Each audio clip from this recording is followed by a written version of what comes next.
اور لوگوں سنو یہ ہماری بدعمالیوں کی وجہ ہے جو جگہ بہ جگہ آج ہمارے خلاف آوازیں اٹھائی جاتی ہیں. آج ہماری ان جو ہے بدعمالیوں کی وجہ ہے جو ہم چوراہوں پر کھڑے ہو کر کے شراب کے جام اپنے منہ سے لگایا کرتے ہیں, جو ہم غیروں کی عزتوں کو تار کرنے پر لگے رہا کرتے ہیں. آج یہ ہماری ان بدعمالیوں کی وجہ ہے کہ جو ہم ایک دوسرے کی عزت کو اچھالنے پر لگے رہا کرتے ہیں. شراب کے اڈوں کو ہم آباد کرتے ہیں, زناکاری کے اڈوں کو ہم آباد کرتے ہیں, جوئے بازی کے اڈوں کو ہم آباد کرتے ہیں, شراب خوری کے اڈوں کو ہم آباد کرتے ہیں, سٹے بازی کے بازار کو ہم آباد کیا کرتے ہیں. او لوگوں, یہ تمہاری بدعمالیوں کی وجہ ہے جو آج دنیا میں تمہارے خلاف آوازیں اٹھائی جا رہی ہیں. ورنہ اگر تم سچے اور پکے مسلمان بن جاؤ تو قسم خدا کی دنیا یہ کہنے پر مجبور ہو جائے گی, او لوگوں دنیا دار کو نہ دیکھو, اگر دیکھنا ہے تو آمینہ کے لال کے غلام کو دیکھ لو. ایک مسلمان جا رہا ہے, اس مسلمان کو دیکھو. جب تمہارا کردار اچھا بن جائے گا, تمہارا عمل اچھا بن جائے گا, تو دنیا کے انسان پھر یہ نہ کہیں گے مسلمان ایسا ہوتا ہے, بلکہ دنیا کا انسان کہے گا وہ دیکھو نبی کا غلام جا رہا ہے. تم کو دیکھیں گے اور اسلام کے دامن میں آنا شروع کر دیں گے. بے شک بے شک. مگر نہیں, وجہ تو تم کو صرف پریشانی تو تم کو صرف مدرسوں سے ہے, پریشانی تو تم کو صرف علماء سے ہے. غیر تو مدرسوں کے پیچھے پڑے ہی ہیں, مگر اپنے ہیں وہ بھی مدرسوں کو برباد کرنے پر تلے ہوئے ہیں. پوچھئے ان ذمہ داروں سے, جب سے یہ لوک ڈاؤن کی پریشانی آئی ہے مدرسوں کا حال کتنا خراب ہو گیا. جو مدرسے کا نظم و نسق لاک ڈاؤن سے پہلے چل رہا تھا, اس ماحول پر دوبارہ آنے کے لیے کئی سال کا ابھی وقت لگ جائے گا.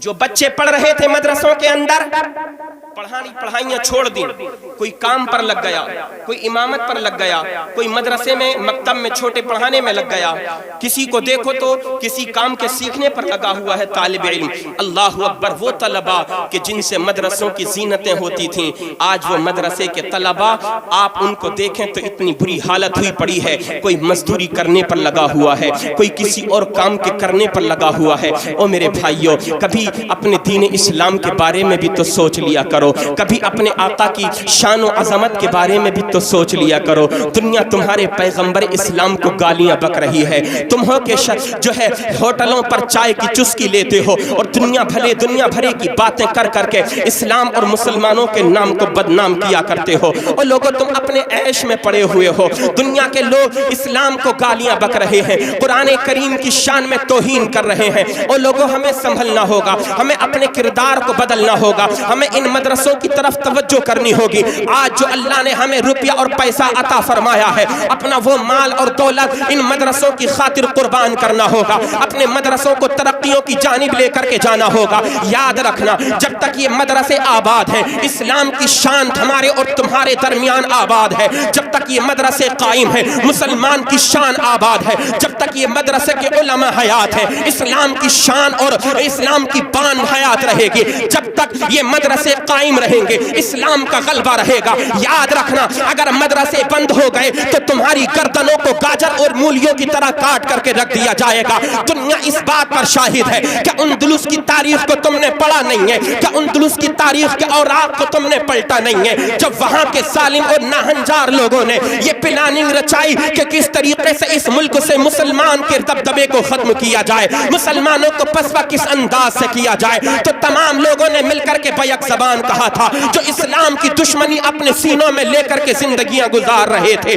انہوں نے کہا تھا کہ سب سے پہلے عوام کے دلوں سے عالموں کی محبت کو نکال دیا جائے, کیونکہ جب ہم عوام کے سامنے آتے ہیں تو ان کے علماء ان کا ہاتھ پکڑ کر کے ان کو کھڑا کر دیا کرتے ہیں. ان کے علماء اسلام کی شان بیان کر کے لوگوں کے دلوں میں اسلام کی محبت کو ڈال دیا کرتے ہیں. سب سے پہلے ان لوگوں کو ان کے علماء کی طرف سے جو ہے بدزن کیا جائے. یہی ہوا, علماء سے بدزن کیا گیا, عوام کو مارنا اور کاٹنا شروع کر دیا ہے. عوام کے ساتھ ساتھ علماء علماء کی گردنوں کو کاٹتے گئے اسلام کا نام و نشان مٹا دیا، مسلمانوں کو ختم کر دیا ہے۔ او لوگو، اگر تم چاہتے ہو تمہارا نام باقی رہے، تمہاری آنے والی نسلیں تم کو بد دعائیں نہیں بلکہ دعاؤں کے ساتھ یاد کریں اور یہ کہا کریں، او لوگو جب پوری دنیا کے اندر ایک شور تھا اسلام کو مٹایا جائے، قرآن کریم کو مٹایا جائے، مدارس کو ختم کیا جائے، تو اس وقت ہمارے باپ داداؤں نے آگے بڑھ کر کے مدرسوں کا تعاون کیا تھا اور ہم کو پڑھایا تھا، قرآن کا حافظ بنایا تھا، قرآن کا قاری بنایا تھا۔ یہ ان کی محنتوں کا نتیجہ ہے جو نبی کا دین اسلام آج ہمارے اور آپ کے درمیان تک پہنچ گیا ہے۔ مدینے والے مصطفیٰ صلی اللہ تعالی علیہ وسلم ارشاد فرماتے ہیں، کل جب میدان محشر قائم ہوگا، نفسی نفسی کا عالم ہوگا، امتی حیران و پریشان ہوگا، آسمان کا سورج سوا نیزے پر ہوگا، انسان شدت گرمی کی وجہ سے بے چین اور بے قرار نظر آئے گا۔ میدان محشر میں کوئی سایہ نہیں ہوگا جو انسان کو محشر کی گرمی سے بچا سکے، دھوپ کی تپش اور سورج کی اس سخت گرمی سے انسان کو بچا سکے، کوئی سایہ انسان کے پاس نہیں ہوگا۔ اگر میدان محشر میں کوئی سایہ ہوگا تو وہ صرف اللہ تبارک و تعالیٰ کے عرش اعظم کا سایہ ہوگا۔ میرے آقا نے جب یہ تذکرہ فرمایا تو نبی کے صحابہ نے عرض کیا، آقا یہ تو بتائیں آخر اللہ تبارک و تعالیٰ کے اس عرش اعظم کے سائے میں جگہ کس امتی کو ملے گی یا رسول اللہ؟ میرے آقا کا دریائے رحمت جوش میں آیا، میرے نبی نے مسکرا کر کے ارشاد فرمایا، اے میرے صحابہ سنو سنو، جو دنیا کے اندر مجھ پر میرا امتی سب سے زیادہ محبت، عقیدت اور احترام کے ساتھ زیادہ سے زیادہ کثرت کے ساتھ درود و سلام کے نذرانے پیش کرے گا اور وہ ایمان کی حالت میں مجھ پر درود پاک پڑھتا ہوا اگر دنیا سے انتقال کیا ہے، جب وہ میدان محشر میں پہنچے گا اللہ کی رحمت کو جوش آ جائے گا، رب تبارک و تعالی اپنے اسی عرش اعظم کے سائے میں مجھ پر درود پاک پڑھنے والے کو جگہ عطا فرما دے گا۔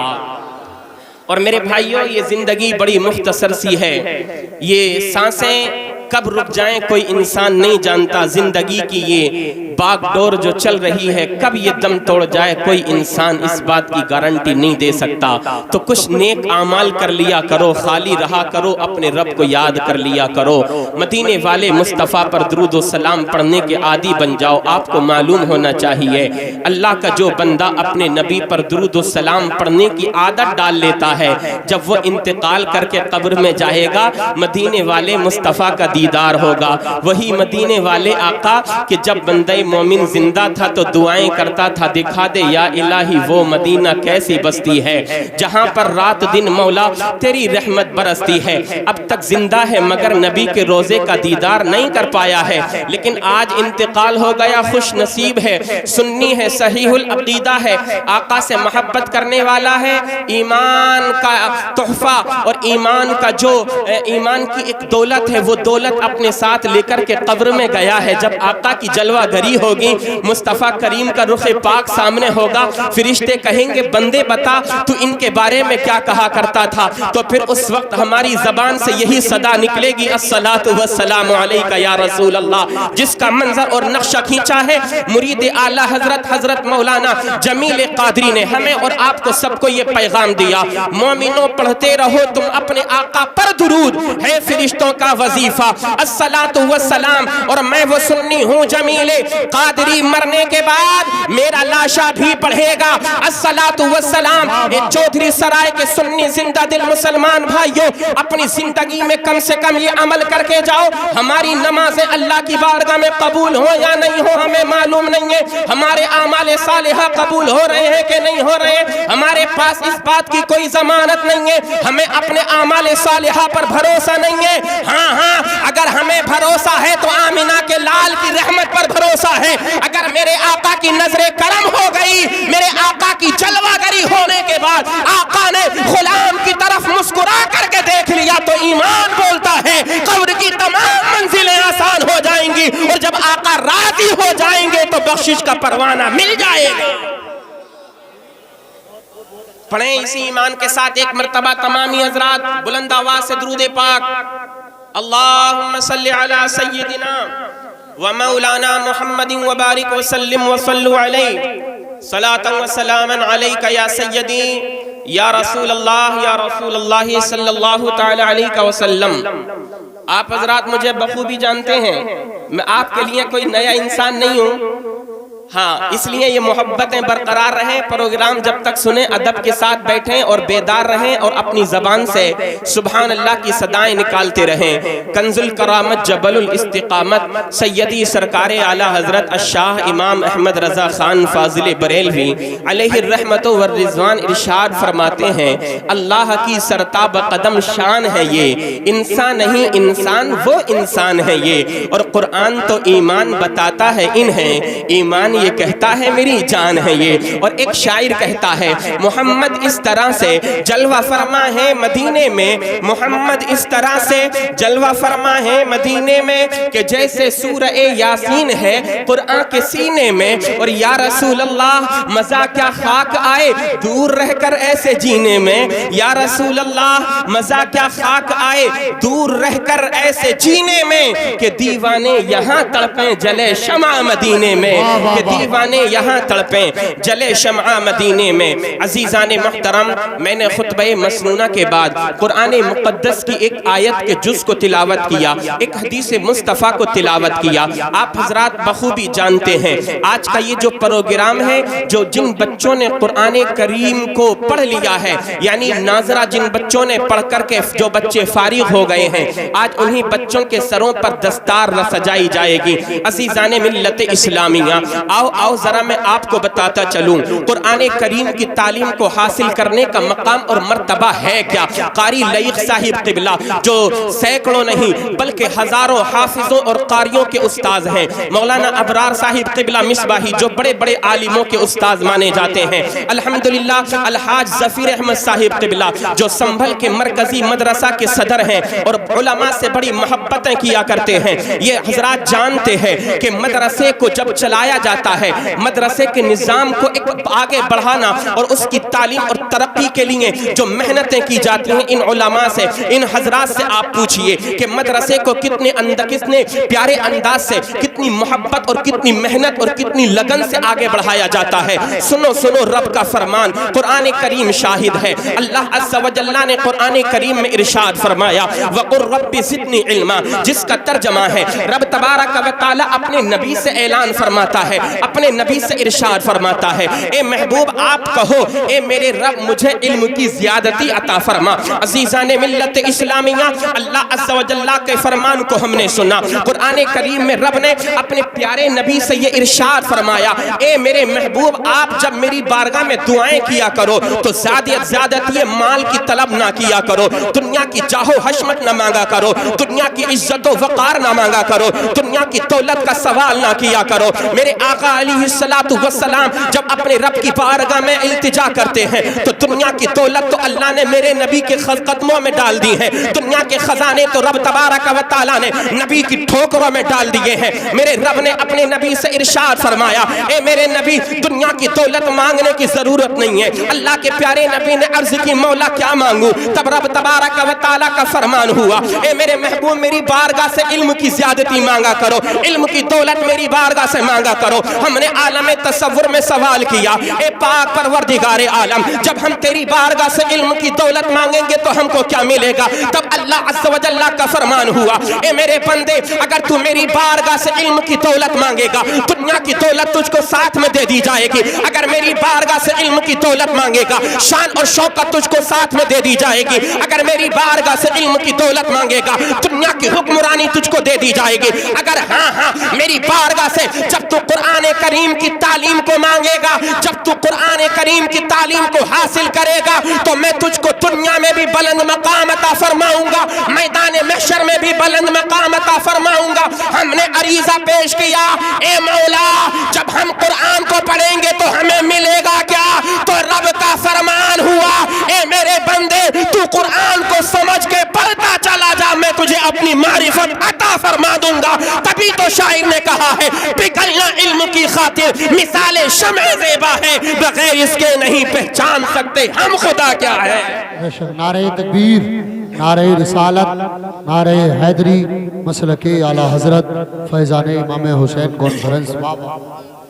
حضرات میرے بھائی جو بھی آ رہے ہیں ماشاءاللہ یہاں کرسیاں خالی ہیں، میں پھر اعلان کرتا ہوں وہ ہمارے بھائی جو دکانوں کی اس پر سلپ پر بیٹھے ہوئے اگر ہو سکے تو میرے بھائی آگے آ جائیے. بڑا اچھا آپ حضرات سن رہے ہیں، محبت کے ساتھ ذرا ایک مرتبہ بولیں سبحان اللہ. آپ دنیا کے ماحول کو دیکھیں، دنیا آج کس طرف جا رہی ہے. جس انسان کو بھی دیکھو کبھی مذہب اسلام کے خلاف بولتا ہوا نظر آتا ہے، جب انسان کو دیکھو تو کبھی قرآن کریم کے خلاف بولتا ہوا نظر آتا ہے، جب انسان کو دیکھو تو کوئی پیغمبر اسلام کی شان میں توہین اور گستاخیاں کرتا ہوا نظر آ رہا ہے. اللہ اکبر اللہ اکبر.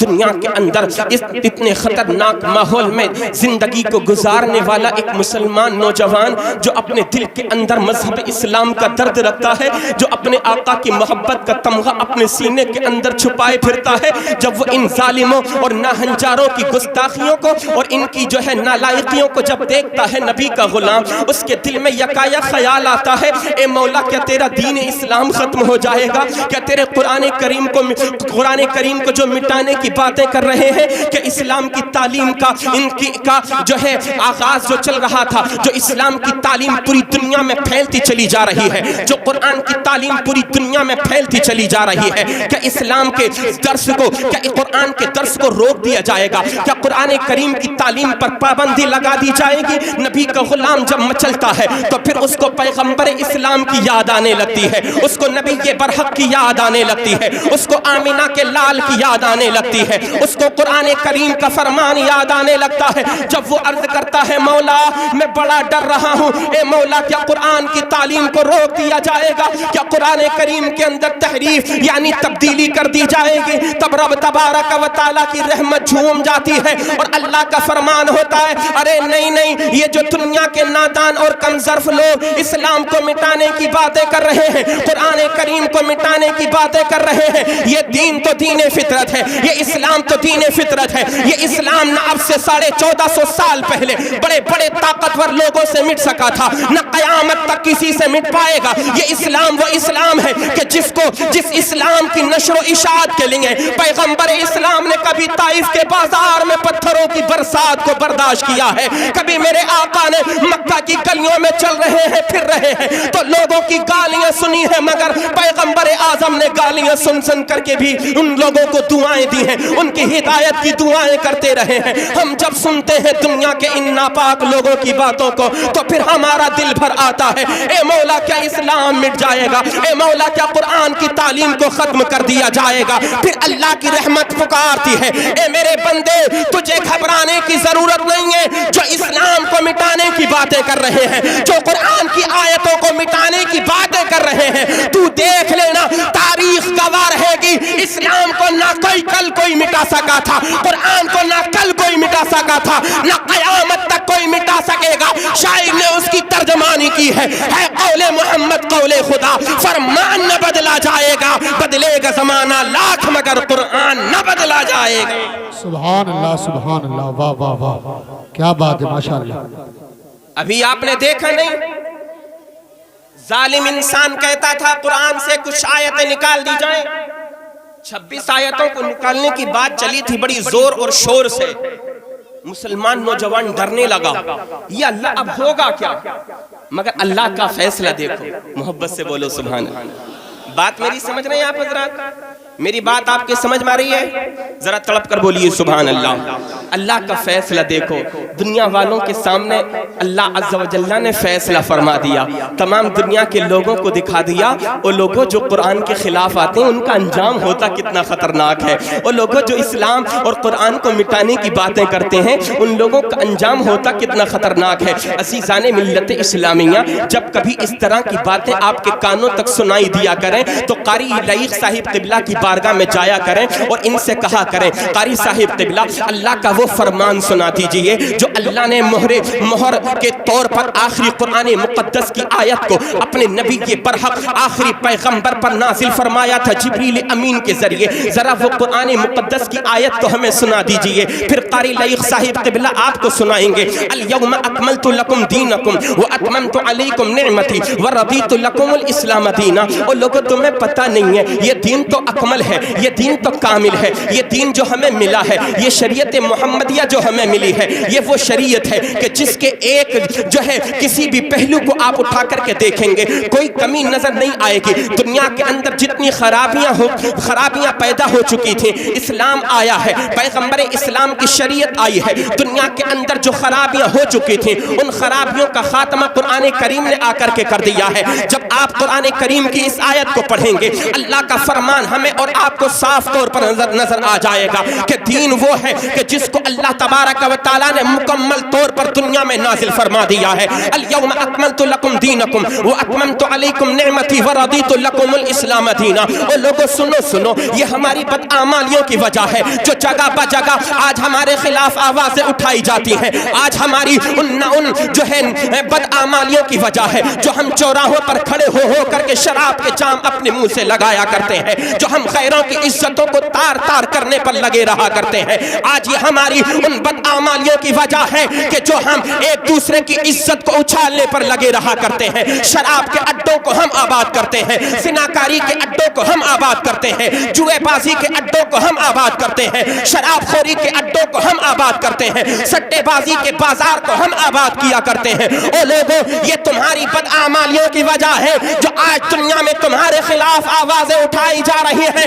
ورنہ اگر تم سچے اور پکے مسلمان بن جاؤ تو قسم خدا کی دنیا یہ کہنے پر مجبور ہو جائے گی او لوگوں دنیا دار کو نہ دیکھو, اگر دیکھنا ہے تو آمینہ کے لال کے غلام کو دیکھ لو. ایک مسلمان جا رہا ہے, اس مسلمان کو دیکھو. جب تمہارا کردار اچھا بن جائے گا, تمہارا عمل اچھا بن جائے گا تو دنیا کے انسان پھر یہ نہ کہیں گے مسلمان ایسا ہوتا ہے, بلکہ دنیا کا انسان کہے گا وہ دیکھو نبی کا غلام جا رہا ہے. تم کو دیکھیں گے اور اسلام کے دامن میں آنا شروع کر دیں گے.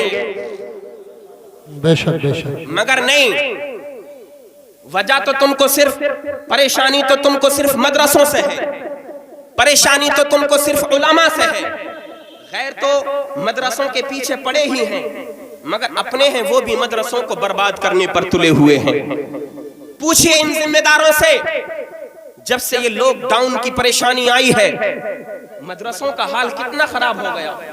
جو مدرسے کا نظم و نسق لاک ڈاؤن سے پہلے چل رہا تھا اس ماحول پر دوبارہ آنے کے لیے کئی سال کا ابھی وقت لگ جائے گا. جو بچے پڑھ رہے تھے مدرسوں کے اندر پڑھائیاں چھوڑ دی, کوئی کام پر لگ گیا, کوئی امامت پر لگ گیا, کوئی مدرسے میں مکتب میں چھوٹے پڑھانے میں لگ گیا, کسی کو دیکھو تو کسی کام کے سیکھنے پر لگا ہوا ہے طالب علم. اللہ اکبر, وہ طلبہ کہ جن سے مدرسوں کی زینتیں ہوتی تھیں آج وہ مدرسے کے طلبہ آپ ان کو دیکھیں تو اتنی بری حالت ہوئی پڑی ہے. کوئی مزدوری کرنے پر لگا ہوا ہے, کوئی کسی اور کام کے کرنے پر لگا ہوا ہے. او میرے بھائیوں کبھی اپنے دین اسلام کے بارے میں بھی تو سوچ لیا کرو, کبھی اپنے آقا کی شان و عظمت کے بارے میں بھی تو سوچ لیا کرو. دنیا تمہارے پیغمبر اسلام کو گالیاں بک رہی ہے, تم ہو کہ جو ہے ہوٹلوں پر چائے کی چسکی لیتے ہو اور دنیا بھرے کی باتیں کر کر کے اسلام اور مسلمانوں کے نام کو بدنام کیا کرتے ہو. اور لوگوں تم اپنے عیش میں پڑے ہوئے ہو, دنیا کے لوگ اسلام کو گالیاں بک رہے ہیں, قرآن کریم کی شان میں توہین کر رہے ہیں. اور لوگوں ہمیں سنبھلنا ہوگا, ہمیں اپنے کردار کو بدلنا ہوگا, ہمیں ان مدرسوں کی طرف توجہ کرنی ہوگی. آج جو اللہ نے ہمیں روپیہ اور پیسہ عطا فرمایا ہے اپنا وہ مال اور دولت ان مدرسوں کی خاطر قربان کرنا ہوگا, اپنے مدرسوں کو ترقیوں کی جانب لے کر کے جانا ہوگا. یاد رکھنا جب تک یہ مدرسے آباد ہیں اسلام کی شان ہمارے اور تمہارے درمیان آباد ہے. جب تک یہ مدرسے قائم ہیں مسلمان کی شان آباد ہے. جب تک یہ مدرسے کے علماء حیات ہیں اسلام کی شان اور اسلام کی بان حیات رہے گی. جب تک یہ مدرسے قائم رہیں گے اسلام کا غلبہ رہے گا. یاد رکھنا اگر مدرسے بند ہو گئے تو تمہاری گردنوں کو گاجر اور مولیوں کی طرح کاٹ کر کے رکھ دیا جائے گا. دنیا اس بات پر شاہد ہے کہ اندلس کی تاریخ کو تم نے پڑھا نہیں ہے, کہ اندلس کی تاریخ کے اوراق کو تم نے پلٹا نہیں ہے. جب وہاں کے ظالم اور ناہنجار لوگوں نے یہ پلاننگ رچائی کہ کس طریقے سے اس ملک سے مسلمان کے دبدبے کو ختم کیا جائے, مسلمانوں کو پسپا کس انداز سے کیا جائے, تو تمام لوگوں نے مل کر کے بیک زبان کہا تھا، جو اسلام کی دشمنی اپنے سینوں میں لے کر کے زندگیاں گزار رہے تھے، انہوں نے کہا تھا کہ سب سے پہلے عوام کے دلوں سے عالموں کی محبت کو نکال دیا جائے، کیونکہ جب ہم عوام کے سامنے آتے ہیں تو ان کے علماء ان کا ہاتھ پکڑ کر کے ان کو کھڑا کر دیا کرتے ہیں، ان کے علماء اسلام کی شان بیان کر کے لوگوں کے دلوں میں اسلام کی محبت کو ڈال دیا کرتے ہیں۔ سب سے پہلے ان لوگوں کو ان کے علماء کی طرف سے جو ہے بدزن کیا جائے، یہی ہوا، علماء سے بدزن کیا گیا، عوام کو مارنا اور کاٹنا شروع کر دیا ہے، عوام کے ساتھ ساتھ علماء کی گردنوں کو کاٹتے گئے، اسلام کا نام و نشان مٹا دیا، مسلمانوں کو ختم کر دیا ہے۔ اور لوگوں، اگر تم چاہتے ہو تمہارا نام باقی رہے، تمہاری آنے والی نسلیں تم کو بد دعائیں نہیں بلکہ دعاؤں کے ساتھ یاد کریں اور یہ کہا کریں، او لوگوں، جب پوری دنیا کے اندر ایک شور تھا اسلام کو مٹایا جائے، قرآن کریم کو مٹایا جائے، مدارس کو ختم کیا جائے، تو اس وقت ہمارے باپ داداؤں نے آگے بڑھ کر کے مدرسوں کا تعاون کیا تھا اور ہم کو پڑھایا تھا، قرآن کا حافظ بنایا تھا، قرآن کا قاری بنایا تھا۔ یہ ان کی محنتوں کا نتیجہ ہے جو نبی کا دین اسلام آج ہمارے اور آپ کے درمیان تک پہنچ گیا ہے۔ بے شک بے شک، نعرہ تکبیر، نعرہ رسالت، علماء اہل سنت، عظمت اسلام، مسلک اعلی حضرت۔ سبحان اللہ۔ قرآن کریم، اگر آج بھی ہم نے قرآن کریم کے دامن کو مضبوطی سے نہیں تھاما نا، اگر قرآن کریم کے فرامین پر اگر ہم نے آج بھی عمل نہیں کیا تو وہ دن دور نہیں ہے، ابھی لوگ زبانوں سے کام لے رہے ہیں، کچھ دن کے بعد ہاتھوں سے کام لینا شروع کر دیں گے۔ آج بھی وقت ہے، اپنے علماء کرام کے دامنوں سے وابستہ ہو جاؤ، مدارس کا دامن تھام لو، اور جب لوگ پیچھے ہٹ رہے ہیں آپ آگے بڑھ کر کے مدرسوں کا تعاون کیجئے، مدرسوں کو آباد کیجئے، مدرسے آباد ہوں گے ہمارے گھر آباد ہو جائیں گے، مدرسوں میں قرآن کی تلاوت ہوگی، ہمارے گھروں میں اللہ کے کرم سے برکتوں کا نزول ہو جائے گا۔ بولے یار محبت سے بولو ذرا، اور محبت سے بولو۔ مدرسے چلتے رہیں گے تو انشاءاللہ نبی کے صدقے سے، آمینہ کے لال کے توسل سے انشاءاللہ ہماری زندگیاں بھی آباد رہیں گی۔ ہمیں اور آپ کو غور و فکر کرنی چاہیے، جب ہم چوراہوں پر کھڑے ہو کر کے سگریٹ کی چسکیاں لے رہے ہوتے ہیں، پان اور تمباکو اڑا رہے ہوتے ہیں، رات کی تاریکی ہو جاتی ہے، عشاء کی نماز پڑھ کر کے لوگ اپنے اپنے گھروں پر پہنچ جاتے ہیں، کبھی آپ مدرسوں کا دورہ کر لیا کرو۔ آپ تو اپنے بستروں پر بڑی آرام سے سو رہے ہوتے ہو، تم تو اپنے جو ہے گرم گرم بستروں پر سردیوں کی لمبی راتوں میں ہیٹر جلا کے اپنے روم میں پیک ہو جاتے ہو، مگر پوچھئے قاری لائق صاحب قبلہ سے، قاری عبدالقیوم صاحب، مولانا ابرار صاحب مصباحی سے، کہ بتائیے حضرت آپ کے بچوں کا کیا حال ہے، تو پھر یہ آپ کو مشاہدہ کرائیں گے۔ جب آپ اب سردی کی وجہ سے اپنے کمروں سے نکلنا پسند نہیں کریں گے، ایسے وقت میں مدرسے کے طلبہ ٹھنڈے پانی سے وضو کرتے ہیں اور قرآن کی تلاوت کر رہے ہوتے ہیں، اللہ اکبر۔ جب ہم اپنے بستروں سے باہر نکلنا گوارا نہیں کرتے، ایسے جو ہے خطرناک وقت میں بھی یہ مدرسے کے طلبہ قال اللہ اور قال الرسول کی تلاوت کر رہے ہوتے ہیں، کبھی قرآن پڑھتے ہیں، کبھی نبی کی حدیثوں کو پڑھتے ہیں، کبھی قرآن مقدس کے فرامین کو پڑھتے ہیں، کوئی بچہ حفظ قرآن کر رہا ہے، کوئی بچہ قرآن کریم کی جو ہے قرآن کریم کا قاری بننے کی محنت میں لگا ہوا ہے۔ اللہ اللہ، جب یہ بچے قرآن کریم کی تلاوت کر رہے ہوتے ہیں، اللہ کی رحمتوں کا نزول ہو رہا ہوتا ہے۔ مدرسے کے طلبہ کی زندگیوں کو جا کر کے دیکھو، جب ہم صبح کے وقت ہمیں پتہ نہیں ہوتا کہ فجر کی آذان کب ہوئی، فجر کی نماز کب ہو گئی، اس وقت اس سے پہلے یہ بچے اٹھ کر کے قرآن کریم کی تلاوت کرنے لگتے ہیں۔ مدرسے میں پڑھنے والا بچہ قرآن کریم کی اس وقت بھی تلاوت کر رہا ہوتا ہے۔ اللہ اکبر، اللہ اکبر۔ پھر آپ ذرا سوچیں تو صحیح، یہ بچے اتنی محنتیں مدرسوں میں رہ کر کے کرتے ہیں، جو ہر وقت قرآن کی تلاوتیں کر رہے ہوتے ہیں، تو کیا ان کی دعائیں اللہ کی بارگاہ میں قبول نہیں ہوں گی؟ تو سنو سنو، میرے آقا کا فرمان عالی شان ہے، جب مدرسے میں پڑھنے والا بچہ سچے دل سے قرآن کی تلاوت کر کے اپنی زبان سے دعائیں نکالتا ہے، میرے آقا کا فرمان ہے، اللہ تبارک و تعالی اس کی دعاؤں کو اپنی بارگاہ میں قبول فرما لیا کرتا ہے۔ کبھی جایا کرو اور اپنا پیسہ ناچنے گانے اور ڈی جے بازوں پر خرچ کرنے کے بجائے اس بچے کے پیر میں جا کر کے چپل پہنا دیا کرو جس بچے کے پاس ٹوٹے ہوئے چپل ہوا کرتے ہیں۔ 1000 10,000 کا سوٹ آپ بناتے ہیں، کبھی 200-300 روپے کا سوٹ مدرسے میں جا کر کے اس بچے کو بھی دے دیا کرو کہ جس کے بدن پر پھٹا ہوا لباس ہوتا ہے۔ آپ نے دیکھا نہیں ہے مدرسے کے بچوں کو اپنے گھر بار کو چھوڑ رہا ہے، ماں باپ کو چھوڑ دیا ہے، آیا ہے آپ کے پاس صرف اس لیے کہ قرآن کا قاری بن جائے۔ بولو یار ذرا محبت سے بولو اور محبت سے بولو۔ کیا اس کے پاس گھر نہیں ہے؟ بے شک گھر ہے۔ کیا اس کے ماں باپ نہیں ہیں؟ بے شک ہیں۔ کیا اس کے بھائی بہن نہیں ہیں پیار کرنے کے لیے؟ سب ہیں، مگر سب کی محبتوں کو قربان کر دیتا ہے صرف قرآن کی محبت میں۔ کبھی جایا کرو مدرسوں میں اور ان غریب طلبہ کی کفالت کی ذمہ داری لے لو کہ جو گھروں سے غریب ہوتے ہیں۔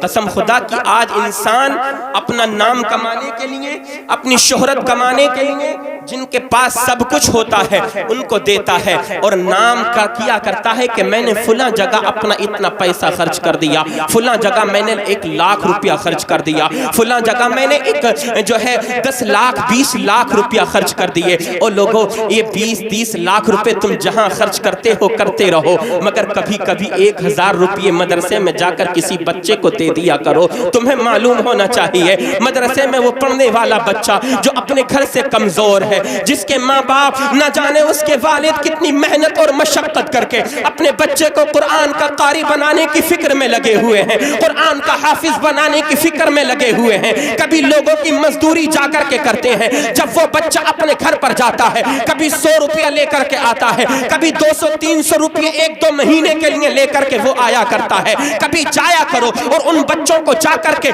چپکے سے خاموشی سے ان کی جیب میں 1,000-2,000 روپیے رکھ دیا کرو۔ قسم خدا کی یہ وہ بچہ جو قرآن کی صبح و شام تلاوت کر رہا ہے، سوتا ہے تب قرآن کی تلاوت کرتے کرتے سوتا ہے، آنکھ کھلتی ہے تب قرآن کی تلاوت کرتے کرتے کھلا کرتی ہے۔ یہ بچے قرآن پڑھنے کے اتنے عادی بن جایا کرتے ہیں۔ تمہارا اور آپ کا، ہمارا اور آپ کا بچہ جب گانے اور باجے سنا کرتا ہے وہ دن میں بھی گانے گایا کرتا ہے، جب اپنے بستر پر رات کو سو جاتا ہے تب بھی سوتے سوتے اس کی زبان پر گانے ہوا کرتے ہیں۔ مگر مدرسے کا جو بچہ جب سویا ہے تو قرآن کی تلاوت کرتے ہوئے سویا ہے، اٹھا ہے تو قرآن پڑھتے ہوئے اٹھا ہے۔ جب یہ رات کو سوتا ہے، جب یہ بولتا ہے سوتے سوتے تو گانے نہیں بلکہ اپنی زبان پر قرآن کے ترانے گایا کرتا ہے۔ اس کے دل میں قرآن نے جگہ کر رکھی ہے، مگر ہم صرف اپنی زبانوں کو ان کی برائیوں میں کھولنے سے فرصت نہیں ہے۔ فلاں مولانا نے ایسا کر دیا، فلاں طالب علم ایسا کر رہا تھا، فلاں مدرس ایسا کر رہا تھا، فلاں امام ایسا کر رہا تھا۔ بھائی کیوں ان کے پیچھے پڑے ہوئے ہو؟ ان کو نفرتوں کی نگاہوں سے نہیں محبت کی نگاہوں سے دیکھو۔ جب محبتوں کی نگاہوں سے دیکھو گے تو پھر انشاءاللہ نفرت کی جگہ تمہارے دلوں میں محبتیں پیدا ہو جائیں گی، انشاءاللہ تم محبت کرنے والے بن جاؤ گے۔ نعرہ تکبیر، نعرہ رسالت، نعرہ حیدری، مسلک اعلیٰ حضرت حضرت سید کلو میاں صاحب قبلہ، حضرت سید کلو میاں صاحب قبلہ، نعرہ تکبیر، نعرہ رسالت، علماء اہل سنت حضرت سید کلو میاں صاحب قبلہ، نعرہ تکبیر، نعرہ رسالت۔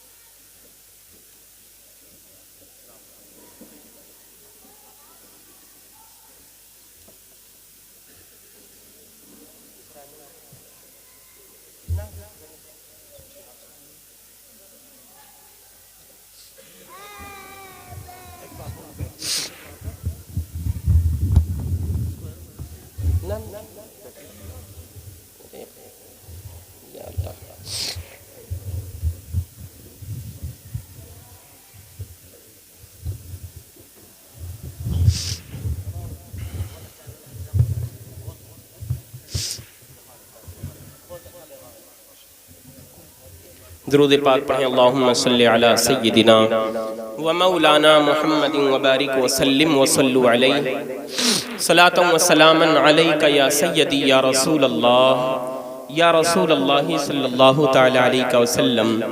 یہ ہماری اور آپ کی سب کی مشترکہ خوش قسمتی ہے کہ آج منبر رسول پر ایک نہیں بلکہ دو دو سادات بیٹھے ہوئے ہیں ماشاءاللہ۔ حضرت سید کلو میاں صاحب قبلہ بھی پوری شان سیادت کے ساتھ کرسی خطابت پر تشریف فرما ہے، منبر شریف پر تشریف فرما ہے۔ بھائی اٹھ کر کے جانے کی کوشش نہ کرو یار، بیٹھ جاؤ تھوڑی دیر، ابھی آپ کو بہت شاندار ایک خطاب اور سننا ہے۔ حضرت علامہ مولانا توصیف رضا مصباحی صاحب قبلہ آپ کی بستی میں آ چکے ہیں، انشاءاللہ تھوڑی دیر کے بعد وہ بھی منبر رسول پر حاضر ہو جائیں گے۔ ذرا محبت کے ساتھ ایک مرتبہ بولیں سبحان اللہ۔ ایک ہمارا اور آپ کا سب کا ایک بہت بڑا شکوہ ہوتا ہے، قاری مشرف صاحب قبلہ، وہ شکوہ کیا ہے؟ قاری صاحب قبلہ فرمائیں کوئی عالم دین کسی شخص سے اپنے ملنے والوں سے کہے کہ بھائی اپنے بچے کو حافظ قرآن بنا دو، اپنے بیٹے کو قاری قرآن بناؤ، عالم دین بناؤ، تو وہ ماڈرن زمانے میں زندگی کو گزارنے والا نوجوان کہتا ہے، بھائی کہتا ہے یار بیٹے کو حافظ بناؤں گا تو میرا بیٹا کھائے گا کہاں سے، میرا بیٹا کھائے گا کہاں سے؟ اور جب کوئی عالم دین اس کے گھر دسترخوان پہ آ جائے تو پھر کہتا ہے یار مولانا کھاتے بہت ہیں۔ اگر اپنے بیٹے کو حافظ بنانے کی بات آئے تو زبان سے نکلتا ہے میرا بیٹا کھائے گا کہاں سے، اور جب کوئی مولانا کو دعوت میں کھانا کھاتے ہوئے دیکھ لے، کوئی قاری قرآن حافظ قرآن ڈونگے پہ ڈونگے مارتا ہو تو پھر کہتا ہے یار مولانا کھاتے بہت ہیں۔ عجیب تماشا ہے، کھاتے ہوئے بھی یہ پسند نہیں ہے، اور اپنے بچوں کی بات جب آ جائے تو پھر کہتے ہیں کہ میرا بیٹا کھائے گا کہاں سے۔ اے میرے بھائی تجھے اس کے رزق کی فکر کرنے کی ضرورت نہیں ہے، رزاق مطلق قادر مطلق تیرا اور میرا رب ہے، اللہ تبارک و تعالی ہے۔ جب وہ پتھروں کے اندر زندگی گزارنے والے کیڑوں کو روزی دے دیتا ہے تو پھر بتا انسان کو رزق کیوں نہیں دے گا؟ ہمارا اور آپ کا اس میں کوئی دخل نہیں ہے کہ ہم اپنے کسی عزیز کو کھانا کھلا سکیں، اگر کوئی کھلاتا اور پلاتا ہے تو وہ تیرا اور میرا رب ہے۔ اے میرے بھائیو اپنے بچوں کو بھی حافظ قرآن بناؤ۔ ہمیں اور آپ کو گلہ شکوہ اسی بات سے ہے کہ دنیا کی دولت ہمارے پاس نہیں ہے، دنیا کی شہرت، دنیا کی عزت، دنیا کا مال ہمارے پاس نہیں ہے۔ تو سنو میرے بھائیو، اللہ کا یہ کتنا بڑا کرم ہے، اللہ کا یہ کتنا بڑا فضل ہے کہ اللہ نے ہمیں اور آپ کو انسان بنایا ہے۔ اس سے بڑا انعام یہ ہے انسان بنا کر کے ہمیں اور آپ کو مسلمان بنایا ہے، اور اس سے بڑا بھی احسان رب تبارک و تعالیٰ کا یہ ہے کہ اللہ نے اپنے آخری نبی کی امت میں ہمیں اور آپ کو پیدا فرما دیا ہے۔ یہ وہ امت ہے کہ جس امت میں پیدا ہونے کی تمنائیں اور آرزویں نبیوں نے کی ہیں۔ میں ایک نام بتاؤں تاریخ کے حوالے سے، اللہ کے ایک نبی ہیں جن کا نام ہے حضرت دانیال علیہ السلام۔ بولو کیا نام ہے؟ حضرت دانیال علیہ السلام۔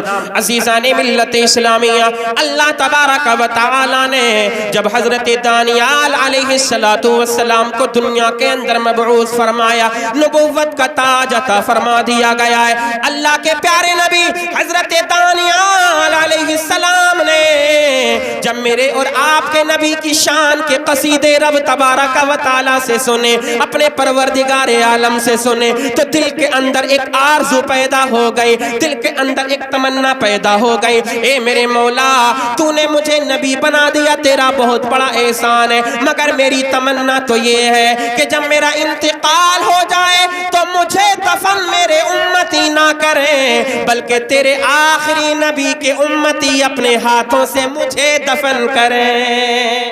اللہ اکبر۔ یہ حضور نے اپنے صحابہ کے درمیان حضرت دانیال کی اس فرمائش کا ذکر کیا۔ اللہ میرے نبی نے اپنے صحابہ کرام سے حضرت دانیال کی یہ وصیت اپنے صحابہ کے درمیان پیش فرمائی۔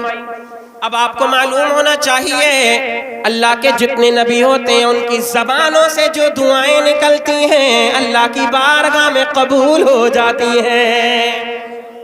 اللہ اللہ حضرت دانیال علیہ السلام کی تمنا تھی، میرے مولا میں تو تیرے نبی کی امت میں پیدا ہونا چاہتا تھا، مگر تو نے مجھے نبوت عطا فرمائی، تو نے دنیا میں مجھے مبعوث فرما دیا، تیرا احسان ہے، مگر میری تمنا یہ ہے کہ مجھے دفن جو کریں میرے انتقال کے بعد تیرے آخری نبی کی امتی مجھے اپنے ہاتھوں سے دفن کریں۔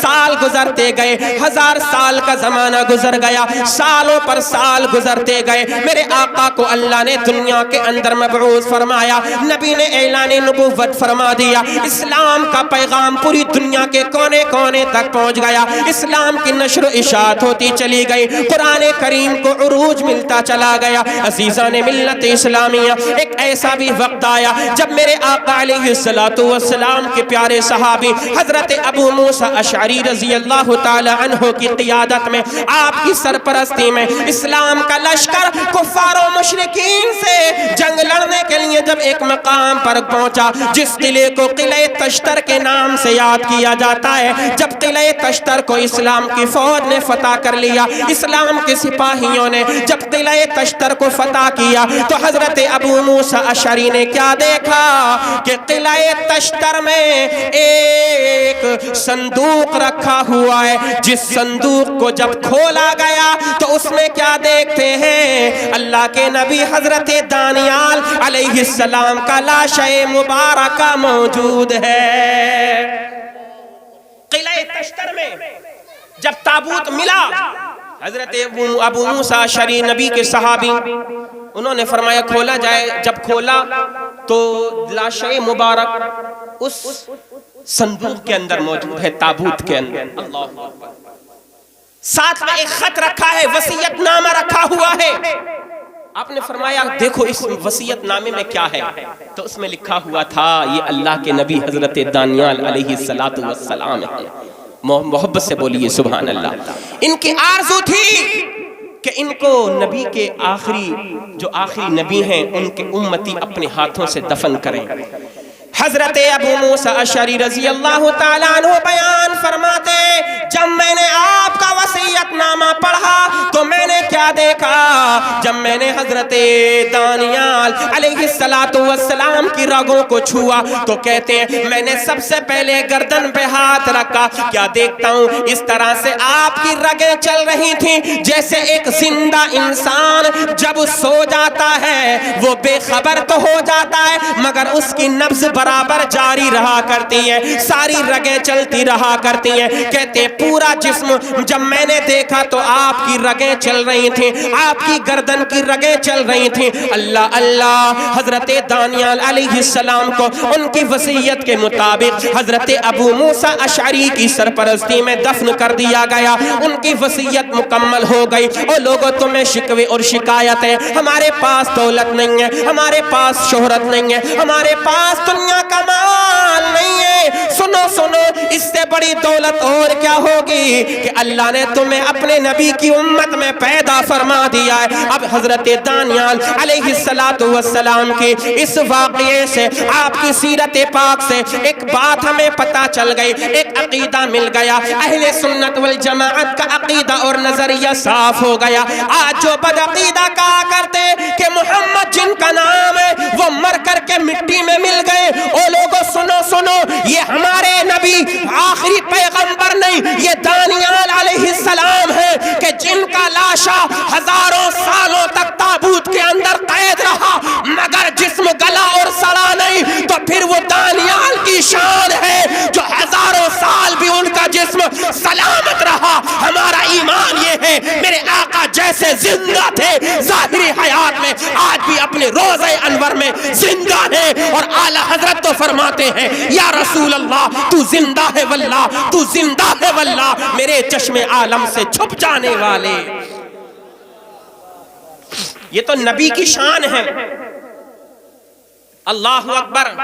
جب اللہ نے شہداء کرام کے بارے میں بیان فرما دیا کہ مردہ مت کہا کر، وہ زندہ ہیں، تو پھر شہیدوں کی جب یہ شان ہے تو نبیوں کا کتنا بڑا مقام اور مرتبہ ہوگا۔ اللہ اکبر۔ آج ہم اور آپ ہیں، کبھی غور و فکر کیا کرو یار، ہم کتنے بڑے مقام اور مرتبے والے ہیں، کہ اللہ نے ہمیں اپنے آخری نبی کی امت میں پیدا فرمایا ہے۔ اللہ اکبر، کبھی غور و فکر کیا کرو اور سنو، یہ نبی کریم علیہ السلام کا انعام ہی تو ہے ہمارے اور آپ کے اوپر کہ اللہ نے جب اپنے نبی کو دنیا کے اندر مبعوث فرمایا، جب ہمارے آقا دنیا کے اندر تشریف لائے، اللہ نے اعلان نبوت فرمایا، اسلام کی تبلیغ شروع ہو گئی۔ عزیزان ملت اسلامیہ، تو جب قرآن کریم کا نزول شروع ہوا، اسی قرآن کریم میں ایک آیت اللہ نے نازل فرمائی، وَمَا كَانَ اللَّهُ لِيُعَذِّبَهُمْ وَأَنْتَ فِيهِمْ، کہ جس کا ترجمہ ہے اللہ فرماتا ہے، اے لوگوں سنو سنو، اللہ تبارک و تعالی ان لوگوں پر اس لیے عذاب نازل نہیں فرماتا ہے کہ اے محبوب آپ ان کے اندر جلوہ گر ہیں۔ سبحان اللہ، ہمارے اور آپ کے آقا پیارے نبی صلی اللہ علیہ وسلم ہمارے درمیان جلوہ افروز ہیں، نبی کی شان ہے۔ یہ نبی کریم علیہ السلام ہی کا صدقہ ہے کہ آج ہماری بداعمالیاں، بد کرداریاں جو ہمارے چہروں سے ظاہر نہیں ہو رہی ہیں، ورنہ تم نے پہلے کی قوموں کے واقعات کو نہیں پڑھا ہے، جب انہوں نے گناہ کیے تو کسی پر اللہ عز و جل نے پتھروں کی برسات فرما دی، کسی قوم پر اللہ عز و جل نے آگ کی بارش فرما دی، کسی قوم کے چہروں کو مسخ کر دیا گیا۔ آج ہم اتنے بڑے جرائم کرتے ہیں مگر اللہ کا عذاب ہم پر نازل نہیں ہوتا ہے، وجہ کیا ہے؟ نعرہ تکبیر، نعرہ رسالت، مولانا توصیف رضا مصباحی، نعرہ تکبیر، پیغام امام حسین کانفرنس، نعرہ تکبیر۔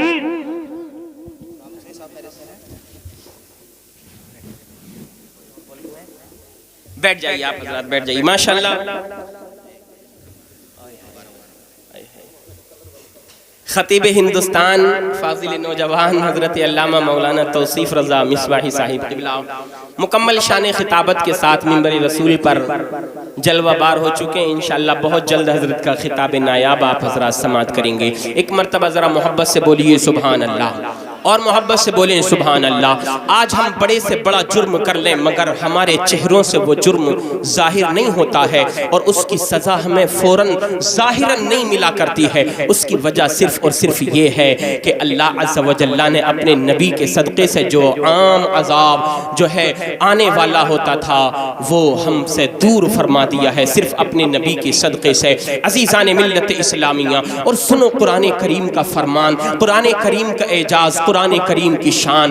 آج پوری دنیا کا جائزہ لے لو، کسی بھی کتاب کے اتنے یاد کرنے والے آپ کو کہیں نہ ملیں گے کہ جتنے یاد کرنے والے قرآن کریم کے ہیں۔ اور قرآن کریم کا یہ اعجاز ہے، انسان اگر کوئی اردو کی عبارت کو رٹنا چاہے یا حدیث پاک جو عربی متن کے ساتھ ہوتی ہے ان کو بار بار یاد کیجئے، جتنی بار یاد کرتے ہیں یاد ہو جاتی ہے، پھر بھول جایا کرتے ہیں۔ مگر اللہ عز و جل کا کتنا بڑا کرم ہے، ایک حافظ قرآن جب اپنے سینے کے اندر قرآن کریم کو محفوظ کر لیتا ہے، قرآن کریم کا حفظ کر لیتا ہے، جب وہ قرآن پاک کی تلاوت کرتا ہے، اللہ عز و جل کے فضل و کرم سے وہ روز روشن کی طرح ظاہر ہوتا چلا جاتا ہے، سامنے نظروں کے سامنے آتا چلا جاتا ہے، دل کے اندر محفوظ ہوتا چلا جاتا ہے۔ جو بڑی بڑی کتابیں آپ دنیا کے اندر دیکھیں گے انسان کو یاد نہیں ہو پاتی، ایک چیپٹر بھی بڑی مشکل سے اس کا یاد ہوتا ہے، مگر یہ مدرسے کے بچے ہیں جو دنوں رات قرآن کی تلاوت کرتے ہیں، کبھی قاری صاحب قبلہ کی پٹائی برداشت کرنی پڑتی ہے، کبھی سردی کی سختیاں برداشت کرنی پڑتی ہیں، کبھی گرمی کو برداشت کرنا پڑتا ہے، مگر پھر بھی قرآن کریم کے حافظ بن جایا کرتے ہیں۔ او لوگوں، جب حافظ بن ہی گیا ہے تو سنو پھر اس کو مقام اور مرتبہ کیا ملے گا؟ تو میرے آقا کی پیاری حدیث پاک ہے، آمینہ کے لال بیان فرماتے ہیں، اذا اجتمع العالم والعابد على الصراط قیل للعابد ادخل الجنة وتنعم بعبادتك وقيل للعالم قف هنا واشفع لمن احببت فانك لا تشفع لاحد الا شفعتك فقام مقام الانبیاء۔ او لوگوں، یہ میں نے ایک حدیث پاک آپ کو سنائی، اب اس کا ترجمہ سنو۔ میرے آقا مدینے والے مصطفیٰ ارشاد فرماتے ہیں کہ جب میدان محشر قائم ہوگا، اللہ میرے آقا علیہ السلام کا ارشاد پاک ہے، اذا اجتمع العالم والعابد علی الصراط، جب پل صراط پر ایک عالم اور ایک عابد دونوں جمع ہو جائیں گے، ایک وہ عبادت گزار اللہ کا بندہ جو راتوں رات نوافل کی کثرت کیا کرتا ہے، نماز پنجگانہ کی پابندی بھی کیا کرتا ہے، لیکن وہ عالم دین نہیں ہے۔ ایک وہ عالم دین کہ جس نے قرآن کریم کو اپنے سینے کے اندر بسایا، نبی کی حدیثوں کو اپنے سینے کے اندر بسایا، اور ساتھ ہی ساتھ قرآن کے فرامین پر عمل بھی کرتا رہا، یعنی عالم با عمل، حافظ با عمل، قاری با عمل۔ جب یہ عبادت گزار ایک عالم با عمل جب پل صراط پر یہ دونوں جمع ہو جائیں گے، جو عبادت کرنے والا تھا، جو تہجد گزار تھا، رب تبارک و تعالیٰ کا فرمان اس سے ہوگا، ادخل الجنت وتنعم بعبادتک، اے بندے جا جا تو جنت میں چلا جا، تو نے بڑی عبادتیں کی ہیں، جو تو نے دنیا میں عبادتیں کی تھی ان عبادتوں کا مزہ جنت میں جا کر کے لے لے۔ بولو محبت سے سبحان اللہ۔ عابد کو کہا جائے گا عبادت کرنے والے کو کہ تو اپنی عبادت کی بدولت جنت میں چلا جا، جنت کی نعمتوں سے لطف اندوز ہوتا رہے۔ جب ایک عالم دین کا نمبر آئے گا، سنو مدرسے والوں کا مقام اور مرتبہ ہے کیا، تب اللہ کا فرمان ہوگا قف ہونا، اے عالم دین یہیں ٹھہر جا، رک جا ذرا۔ اللہ اللہ، عالم تصور میں ہم نے سوال کیا، اے مولا کیوں روکایا جا رہا ہے ایک عالم دین کو؟ تو نے عبادت گزار کو تو، عبادت کرنے والے کو تو فوراً جنت میں بھیج دیا، لیکن ایک عالم کو روک کیوں دیا گیا ہے؟ تب اللہ عز و جل کا فرمان ہوگا قف ہونا واشفع لمن احببتا۔ اللہ اکبر اللہ اکبر۔ جب نبی کی شفاعت عام ہو جائے گی، پھر دیکھیے یہ علماء کرام کتنے ہمارے اور آپ کے کام میں آئیں گے۔ ایک عالم دین سے کہا جائے گا قف ہونا، یہیں ٹھہر جا، واشفع لمن احببتا، اور تو جس کی چاہے میری بارگاہ میں شفاعت کر، سفارش کر، تو جس کی بھی سفارش کرے گا میں تیری سفارش کو قبول کروں گا، اور تیری سفارش کے صدقے سے اس کو میں جنت میں داخلہ عطا فرما دوں گا۔ اللہ اکبر۔ فَإِنَّكَ لَا تَشْفَعُ لِأَحَدٍ إِلَّا شَفَّعْتُكَ فَقَامَ مَقَامَ الْأَنبِيَاءِ۔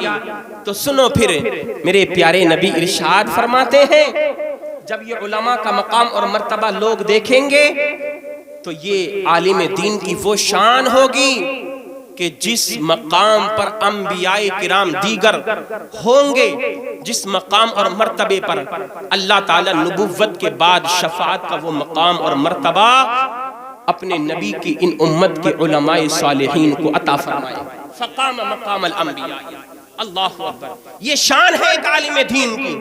اب سنو کون کون لوگ آئیں گے نکل کے، جنہوں نے کسی عالم دین کو وضو کرنے کے لیے پانی بھر کے دیا ہوگا، آ جائے گا، قدموں سے لپٹ جائے گا، دامن کو پکڑ لے گا، اے عالم صاحب کیا آپ مجھے پہچانتے ہیں؟ فرمائیں گے ہاں میں تجھے پہچانتا ہوں۔ آج ہم اور آپ ہی تو علماء کو دیکھ کر کے اپنا چہرہ پھیر لیتے ہیں، مگر قسم خدا کی یہ علماء اپنے چہرے کو نہیں پھیریں گے۔ آج ہم عالم دین سے چہرہ دوسری طرف کر کے آگے نکل جاتے ہیں، بڑھ جاتے ہیں کہ کہیں ایسا نہ ہو مدرسے کے لیے چندہ مانگ رہے، جا رہا ہوں کاروبار پر، دکان کھولنے کے لیے، اپنے کاروبار کرنے کے لیے، کہیں ایسا نہ ہو رسید جیب میں رکھے پھر رہو۔ تمنچا سمجھا دینا، کیا سمجھا؟ سنو تو ہم تو آج چہرہ پھیر رہے ہیں، مگر یہ علماء چہرہ نہیں پھیریں گے، کہیں گے آ جا۔